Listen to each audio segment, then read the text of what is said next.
नमस्कार मित्रांनो, मी R R Chande आणि आपण पाहता माझं यूट्यूब चॅनल ज्ञानवर्धन. मित्रांनो, आताचा जो व्हिडिओ आहे अतिशय महत्त्वपूर्ण आहे. विद्यांजली पोर्टलविषयी आपण माहिती जाणून घेणार आहे. या विद्यांजली वेब पोर्टलवर शाळांनी नोंदणी का करावी आणि विद्यांजली वेब पोर्टल काय आहे याविषयीचा हा महत्त्वपूर्ण व्हिडिओ आहे. आता मित्रांनो, या वेब पोर्टलवर नोंदणी करण्याच्या पहिले आपल्याला विद्यांजली पोर्टल नेमकं काय आहे, याची निर्मिती कशासाठी केलेली आहे, हे आपण इथे जाणून घेणार आहे. बघा, शालेय शिक्षण व साक्षरता विभाग नवी दिल्ली यांनी राष्ट्रीय शैक्षणिक धोरण 2020मध्ये त्यातील लक्ष्य साध्यतेच्या दृष्टिकोनातून लोकसहभागाच्या तसेच खाजगी क्षेत्राच्या सक्रिय सहभागाची आवश्यकता विशद केलेली आहे.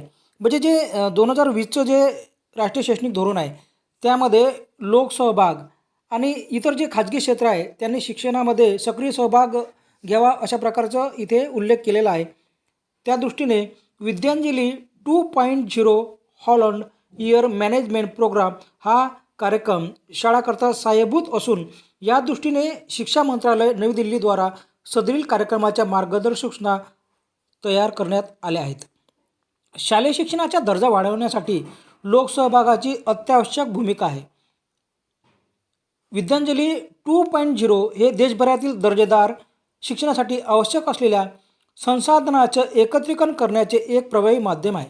तसेच राष्ट्रीय शैक्षणिक धोरण 2020मध्ये सुद्धा शालेय शिक्षण प्रणालीमध्ये लोकसहभागाचे महत्त्व देखील नमूद केलेले आहे. शालेय शिक्षणाची गुणवत्ता वाढवण्यासाठी लोकसहभाग आणि स्वयंसेवी सहभागाला प्रोत्साहन देण्यासाठी शालेय शिक्षण आणि साक्षरता विभाग शिक्षण मंत्रालयाने एक स्वयंसेवक व्यवस्थापन प्रणाली विद्यार्थ्यांना 2.0 विकसित केली असून या कार्यक्रमाअंतर्गत भारतीय नागरिक, अनिवासी भारतीय तसेच नोंदणीकृत संस्था या शासकीय आणि खाजगी अनुदानित शाळांना कोणताही मोबदला न घेता सेवा प्रदान करू शकतात. तसेच शालेय गुणवत्ता विकास कार्यक्रमात सहभाग घेऊ शकतात. म्हणजे बघा, या पोर्टलवर जर तुम्ही नोंदणी केली तर तुम्हाला, जर या पोर्टलवर तुम्ही नोंदणी केली तर तुम्हाला या पोर्टलवर दोन प्रकारच्या नोंदणी आहे. एक स्वयंसेवी संस्था आहे आणि शाळांना नोंदणी करायची आहे. आणि या पोर्टलवर जर तुम्ही नोंदणी केली तर तुम्हाला इथे ज्या स्वयंसेवी संस्था आहे आणि या पोर्टलवर ज्या व्यक्तीने नोंदणी केलेली आहेत ते आपल्याला विनामूल्य सेवा पुरवतील. आपल्याला ज्या भौतिक सुविधा आहे किंवा इतर साहित्य त्या पुरवतील असा यामध्ये अर्थ आहे. समोर बघा, कृतिशील ज्येष्ठ नागरिक, मग यामध्ये कोण सहभागी होऊ शकते? कृतिशील ज्येष्ठ नागरिक, माजी विद्यार्थी, स्थानिक समुदायातील व्यक्ती, शिक्षित, स्वयंसेवक, निवृत्त वैज्ञानिक, शासकीय निमशासकीय अधिकारी, कर्मचारी, सशस्त्र दलातील व्यक्ती, गृहिणी, साक्षर व्यक्ती हे शाळांना विनंतीनुसार स्वयंसेवक म्हणून काम करू शकतात. आता इथे बघा, सेवा कृती, मालमत्ता, साहित्य, उपकरणे, प्रशासक या क्षेत्रातील आपली सेवा प्रदान करू शकतात. म्हणजे यामध्ये जर नोंदणी केली, आता इथे आपल्याला जशी शाळांना नोंदणी करायची आहे स्वयंसेवी संस्थांना आणि व्यक्तींना सुद्धा नोंदणी इथे करता येते. ज्यांनी नोंदणी केली असे समजा ज्येष्ठ नागरिक आहे, माजी स्थानिक समुदायातील व्यक्ती आहे, स्वयंसेवक आहे, निवृत्त वैज्ञानिक आहे, शासकीय निमशासकीय अधिकारी आहे, सशस्त्र दलातील व्यक्ती, गृहिणी आहेत. या तुम्हाला समजा जर तुमच्या शाळेमध्ये शिक्षक संख्या कमी असेल तर तुम्हाला हे काय करतील, शिक्षक संख्या इथे शिक्षक पुरवण्याचं काम करतील तुम्हाला शाळेमध्ये शिकवण्याकरता, जर इथे तुम्ही नोंदणी केली तर. आता इथे बघा, आता आपल्याला समजलंच होतं या इथे नोंदणी केल्यानंतर आपल्याला म्हणजे भौतिक सुविधा किंवा ज्या इतर साहित्य आहे हे आपल्याला मिळणार आहे. शिक्षकसुद्धा मिळणार आहे. ज्यांनी नोंदणी केलेली आहे ते आपल्याला तुमच्या नोंदणीनुसार स्वयंसेवक तुम्हाला त्या सेवा पुरवतील. आता बघा, इथे योगदानाच्या अटी व शर्ती. आता इथे खूप सारा असा एक महत्त्वाचा म्हणजे एक परिपत्रक आहे, माहिती आहे. परंतु आपल्याला कसं इथे फक्त एवढं जाणून घ्यायचं की इथे नोंदणी काय करायची. इथे नोंदणी करण्याचा एकच फायदा आहे की इथे शाळांची नोंदणी वेगळी आहे, स्वयंसेवी संस्थांची नोंदणी वेगळी आहे. आणि त्या स्वयंसेवी संस्थांमध्ये जे इथे स्वयंप्रेरणेने कोणताही मोबदला न घेता स्वयंप्रेरणेने जर कोणी जर सेवा देऊ शकत असेल, स्वयंसेवी संस्था किंवा इतर, त्याच्यामध्ये ज्येष्ठ नागरिक आले, रिटायर जे कर्मचारी आले, वैद्यकीय शासकीय निमशासकीय अधिकारी आले आणि सशस्त्र दलातील व्यक्ती किंवा गृहिणी आल्या, ज्या म्हणजे घरकाम करणाऱ्या गृहिणी आहे, तेसुद्धा शिवू शकतात.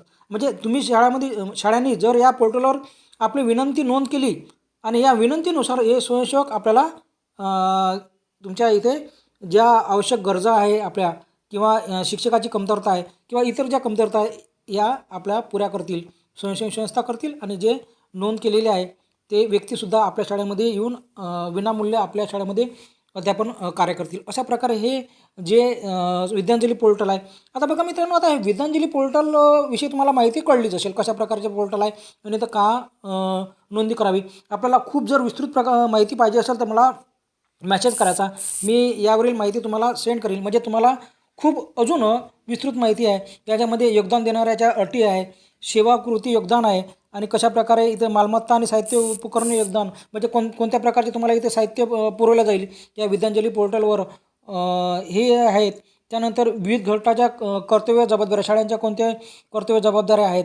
त्यानंतर इथे स्वयंसेवी ज्या संस्था आहे स्वयंसेवक मिळणार आहे त्यांच्या कोणत्या कर्तव्य जबाबदाऱ्या आहे, संस्थेच्या कोणत्या कर्तव्य जबाबदाऱ्या आहे, अशी खूप सारी माहिती इथे दिलेली आहे. आता आपण महत्त्वाच्या मुद्द्याकडे वळू की या वेब पोर्टलवर आपल्या शाळेची नोंदणी कशी करायची. याकरता आपल्याला गुगल क्रोममध्ये जायचं आहे. गुगल क्रोममध्ये गेल्यानंतर आपल्याला या वेब पोर्टलची लिंक मी डिस्क्रिप्शनमध्ये देईल किंवा याची जी पोस्ट येणार आहे यूट्यूब व्हिडिओची त्यामध्ये सुद्धा इथे लिंक राहील आणि तुम्हाला इथे ती लिंक काय करायची आहे, कॉपी आणि पेस्ट करायची आहे. मित्रांनो, आता विद्यांजली पोर्टलची तुम्ही लिंक गुगल क्रोममध्ये टाकली त्यानंतर तुमच्यासमोर अशा प्रकारे इथे पेज ओपन होईल. त्यामध्ये इथे बघा रजिस्टर आहे आणि लॉगिंग आहे. आता शाळेची नोंदणी करायची आहे तुम्हाला आता रजिस्टर यावर क्लिक करावं लागेल. जेव्हा तुम्ही प्रथमच या पोर्टलवर तुम्ही याल विद्यांजली तेव्हा तुम्हाला पहिले रजिस्ट्रेशन करावं लागेल आणि रजिस्ट्रेशन केल्यानंतर मग लॉगिन व्हायचं आहे. रजिस्ट्रेशन करण्याकरता तुम्हाला इथे रजिस्ट्रेशनवर क्लिक केलं अशा प्रकारे तुमच्यासमोर पेज ओपन झालं. इथे युडायस कोड टाकायचा आहे, कॅप्चा टाकायचा आहे आणि व्हेरीफाय युडायस कोड यावर क्लिक करायचा आहे. बघा इथे आता माझ्या शाळेचं रजिस्ट्रेशन झालं आहे ते मला ॲक्च्युअल करून दाखवू शकत नाही. आता इथे बघा complete step two register register करण्याची इथे पद्धती दिलेली आहे. कंप्लीट युअर प्रोसेस म्हणजे तुम्हाला पहिले काय करायचं आहे, युडायस नंबर टाकायचा आहे आणि त्या युडायस नंबरचं तुम्हाला व्हेरिफिकेशन करायचं आहे. नंतर समोरची प्रोसेस आहे मोबाईल नंबर आणि ईमेल तुम्हाला व्हेरीफाय करायचा आहे. म्हणजे मोबाईल नंबर आणि ईमेल टाकल्यानंतर तुम्हाला OTP येईल. तो OTP टाकल्यानंतर तुमचा मोबाईल नंबर आणि ईमेल व्हेरीफाय होईल आणि नंतर स्कूल ऑनबोर्ड आणि अशा प्रकारे तुमच्या शाळेची इथे विद्यांजली पोर्टलवर नोंदणी होईल. बघा आता मग नोंदणी झाल्यानंतर आता काय करायचं आहे, नोंदणी झाल्यानंतर इथे तुम्हाला लॉगिन करायचं आहे. इथे स्कूलवर क्लिक करायचं आहे लॉगिनवर क्लिक करून आणि स्कूलवर क्लिक केल्यानंतर तुम्हाला इथे युडायस नंबर शाळेचा तुम्ही जो पासवर्ड रिसेट केला आहे तो पासवर्ड म्हणजे जेव्हा रजिस्ट्रेशन करताना तुम्हाला पासवर्डची प्रक्रिया वगैरे येईलच. ते पासवर्ड इथे तुम्हाला रिसेट करायचा आहे. कॅप्चा कोड टाकून तुम्हाला शाळेमध्ये इथे लॉगिन व्हायचं आहे आणि मग नंतर तुम्हाला इथे रजिस्ट्रेशन झालं, लॉगिन झालं. लॉगिन झाल्यानंतरची समोरची प्रोसेस बघा मित्रांनो, तुम्ही लॉगिन झाल्यानंतर तुमच्या शाळेचा युजर ID पासवर्ड टाकून कॅप्चा कोड टाकून तुम्ही लॉगिन झाल्यानंतर तुमच्या स्कूल डॅशबोर्ड गेल्यावर तुम्हाला अशा प्रकारे इथे स्क्रीन दिसेल. तुमच्या शाळेचं नाव वगैरे येईल इथे आणि अशा प्रकारे स्किल दिसेल. बघा इथे आता इथे ॲक्टिव्हिटी दिला आहे आणि खाल्लं असेट मटेरियल झाला. आता इथं तुम्हाला महत्त्वाचं कार्य करायचं आहे. बघा इथे ॲक्टिव्हिटी. आता ॲक्टिव्हिटी काय आहे, इथे ॲक्टिव्हिटीवर क्लिक केल्यानंतर तुम्हाला तुमच्या शाळेमध्ये एखादे जर उपक्रम राबवायचा असेल, एखादी ॲक्टिव्हिटी घ्यायची असेल तर पहिले तुम्हाला या पोर्टलवर तुम्हाला रिक्वेस्ट पाठवावी लागेल. तुम्ही जी ॲक्टिव्हिटी घेणार आहे किंवा एखादे उपक्रम राबवणार आहे किंवा या ॲक्टिव्हिटीवर क्लिक केल्यानंतर तुम्हाला तिथे कोणकोणत्या ॲक्टिव्हिटी तुम्ही घेऊ शकतात आणि कोणकोणत्या रिक्वेस्ट पाठवू शकतात हे तुम्हाला येईलच. तुम्हाला इथे अभ्यास करून इथे ॲक्टिव्हिटी तुम्हाला सिलेक्ट करायची आहे का तुम्हाला कोणत्या प्रकारची ॲक्टिव्हिटी करायची आहे, कोणता उपक्रम राबवायचा आहे, इथे तुम्हाला नोंद करायची आहे आणि तुम्हाला काय करायचे आहे रिक्वेस्ट पाठवायची आहे ॲक्टिव्हिटीवर. खाली बघा असेट मटेरियल आहे खालतं बघा निळ्या याच्यामध्ये. याच्यामध्ये काय करायचं आहे तुम्हाला तुमच्या शाळेला काही साहित्य पाहिजे असेल तुमच्या शाळेला काही लेखन साहित्य पाहिजे असेल, डिजिटल साहित्य पाहिजे असेल किंवा इतर भौतिक सुविधा अंतर्गत जे साहित्य पाहिजे असेल तर त्याची तुम्हाला इथे तुमची लॉगिंगवरून तुम्हाला इथे रिक्वेस्ट पाठवावी लागेल. आणि त्यानंतर बघा इथे समोर आहे कंप्लीटेड आणि पेंडिंग. आता ज्या स्वयंसेवी संस्थेने बघा, ज्या स्वयंसेवी संस्थेने या विद्यांजली पोर्टलवर नोंद केलेली असेल, ज्या स्वयंसेवी संस्थेने या विद्यांजली पोर्टलवर नोंद केली असेल तर तुम्हाला ते साहित्य पुरवतील. आणि तुम्हाला जर काही जे स्वयंसेवक आहे, ज्याने नोंदणी केली असेल तर तुम्हाला अध्यापन कार्यासाठी शिक्षक पाहिजे असेल तर ते तुम्हाला शिक्षक पुरवतील. वरच्या ॲक्टिव्हिटीमध्ये आम्हाला शिक्षक ह्या उपक्रम राबवायचा आहे, याच्याकरता एवढी शिक्षक संख्या आपल्याला उपलब्ध करून द्यावी. आणि ज्यांनी नोंदणी केली असेल की माझी इच्छा स्वयंप्रेरणेने शिकवायची आहे, मी कोणत्या प्रकारचं अनुदान घेणार नाही, मोबदला घेणार नाही, मी स्वयंप्रेरणेने अगदी मोफत आपल्या शाळेमध्ये अध्यापन कार्य करण्यासाठी येऊ शकतो, अशा प्रकारे ज्यांनी नोंदणी केली असेल ते तुम्हाला संपर्क साधतील आणि तुमच्या शाळेमध्ये शिवा उपलब्ध होईल. त्यानंतर जे खालतं आहे असेट मटेरियल, तुम्हाला जे साहित्य पाहिजे याची नोंदणी केली असेल तर ज्या संस्था आहे की ज्या स्वतःहून पुढे येऊन समाज कार्याअंतर्गत तुम्हाला जर मदत करत असतील तर त्या स्वयंसेवी संस्था इथे त्यांना ते तुमची रिक्वेस्ट मिळेल आणि रिक्वेस्ट मिळाल्यानंतर ते तुम्हाला साहित्य पुरवतील. तर अशा प्रकारे मित्रांनो इथे तुम्हाला लॉग इन केल्यानंतर ही प्रक्रिया पूर्ण करायची आहे. आता बघा इथे 0 दाखवत आहे, कारण की इथे मी ॲक्टिव्हिटी अंतर्गत कोणती नोंद केली नाही. असेट मटेरियल मी त्याच्यानंतर कोणत्या प्रकार साहित्याची मागणी केली नाही, त्यामुळे माझं इथे सर्व 0 दाखवते. तुम्ही जेव्हा ॲक्टिव्हिटीमध्ये, आता मी इथे तुम्हाला हे प्रत्यक्ष कार्य करून का दाखवत नाही, कारण की कसं आहे, माझ्याकडे या विद्यांजलीचा जो युजर ID आणि पासवर्ड नाही आहे, त्यामुळे मला इथे प्रत्यक्ष तुम्हाला ऑन फील्ड म्हणजे कशाप्रकारे तुम्ही नोंदणी करायची, म्हणजे तिथे ॲक्टिव्हिटी कशाप्रकारे दाखवायच्या, कोणत्या ॲक्टिव्हिटी आहेत हे मला इथे हाताळता येत नाही, कारण की माझ्याकडे पासवर्ड नाही आहे. जर पासवर्ड असता तर मी प्रत्यक्ष तुम्हाला इथे करून दाखवलं असतं की या ॲक्टिव्हिटी अंतर्गत तुम्हाला कोणकोणत्या गोष्टी येतात, कोणकोणत्या गोष्टी कराव्या लागतात. त्यानंतर मटेरियल अंतर्गत तुम्हाला कोणकोणतं साहित्य पुरवतात याची लिस्ट वगैरे आहे. आणि माझ्याकडे याच्याकडे इत्थंभूत अशी माहिती आहे.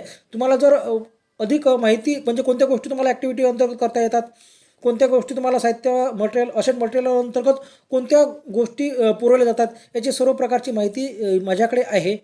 तर मी तुम्हाला ती पोस्ट पुरवू शकतो. वाटल्यास आपल्याला आवश्यक असल्यास ती अवश्य तुम्ही मागवा.